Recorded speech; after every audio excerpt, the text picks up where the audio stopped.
So today we want to gently outline the principle of spiritual growth. So disciples following Jesus, I want to grow. And so here's 3 principles of spiritual growth. And it's rooted in the Great Commission, but it's also rooted in this idea of being an apprentice to Jesus. So here are the 3 principles. I think you'll agree with them. You might already, but this is a reminder. God is the master, point 1, right? 2, we get on-the-job training. That's how you learn this stuff. And then point 3, but we have to plan to grow, or else we won't grow. So that's your 3 points, Aaron. And when over breakfast later on, when Dad says, "So, what'd you hear in church?" then the better answer than "Mama" is going to be, God's the master. We get on-the-job training, but we have to plan to grow. Yeah. So the term master is fraught with difficulties, isn't it?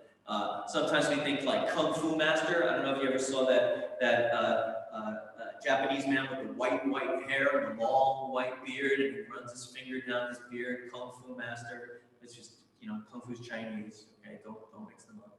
But master, like a rabbi, right? You can think a master is that person that the gaggle of young men follow around Jerusalem, saying, "Master, master, please tell us," right? If you're a product of popular culture, like Yoda, who is Luke Skywalker's master, right, trains him in the ways of the Jedi. There's connotations of slaves and masters, which can be a very negative thing, depending on the era of slavery that you're talking about. Once slavery was employment, and then slavery became this kidnapping and forced labor in the outer reaches of empire, and nobody would stand by that today. Nobody should have ever stood by that any day, frankly. But today we're thinking about this, right? God is the master, and I wanted to propose this to you. The idea of master builder. Do you like an architect to draw a plan that's reliable and solid in order for you to build something? When you take your plans to the planning department, they have to show how it's going to be built, and then the planning department approves it, and then the joiner builds it. Yeah, God knows how to build solid and straight. God's structures stand. His love endures forever. Okay, so we want to remind you of Thomas's words in John chapter 20, verse 27 and 28, when Jesus appears in a locked room after Thomas says, "I need to see the holes in his hand. Unless I see the hole, touch the hole in his side, I will not believe." And Jesus shows up in verse 27 of chapter 20, and he says, "Thomas, put your fingers here. See my hands. Put out your hand and place it in my side," right? Do not disbelieve, but believe, says Jesus, standing there alive in front of Thomas. And Thomas answered him. What does he say? He says, "My Lord and my God."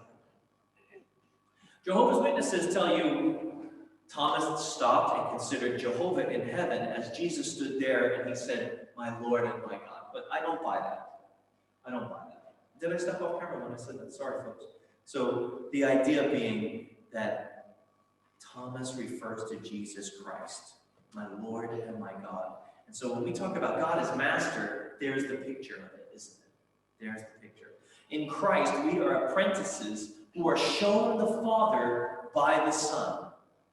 The Son knows the Father. The Son knows how to sink a nail. The Son knows how to draw a straight line. And he makes the Father known. And what does he say to us?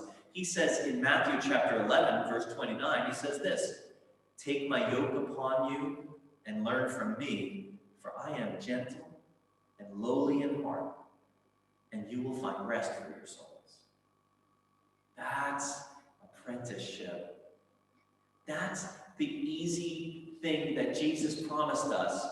Has your religion been more than that, harder than that, trying to approximate what you figure it ought to be, and it looks more like you than like what Jesus was teaching? Have you been tap, tap, tap, tap, tap, tap, tap, tap, tap, tap, tapping nails? Or do you've got bandages wrapped around your thumbs, right? Too much force, missing the mark. Jesus says, look, learn for me, I'm gentle and lowly in heart. So I don't know about you, but I've had to sit in the seats on the other end of fiery preachers who want to go and build up steam and go, and I've walked out with, boy, I'm going to go, I'm a good soldier, and, maybe had negative effect on people on the other side of me.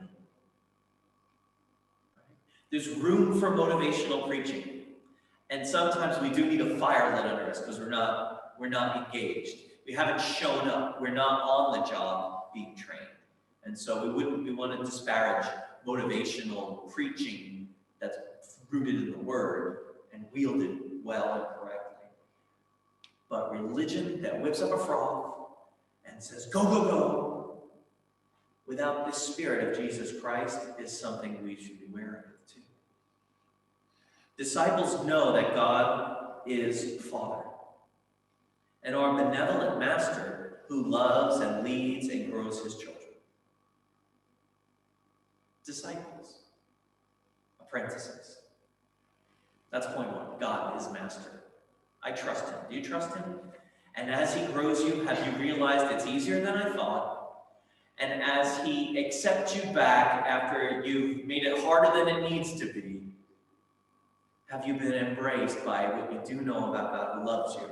And are you an apprentice to him and growing today? I want to be a disciple of Jesus.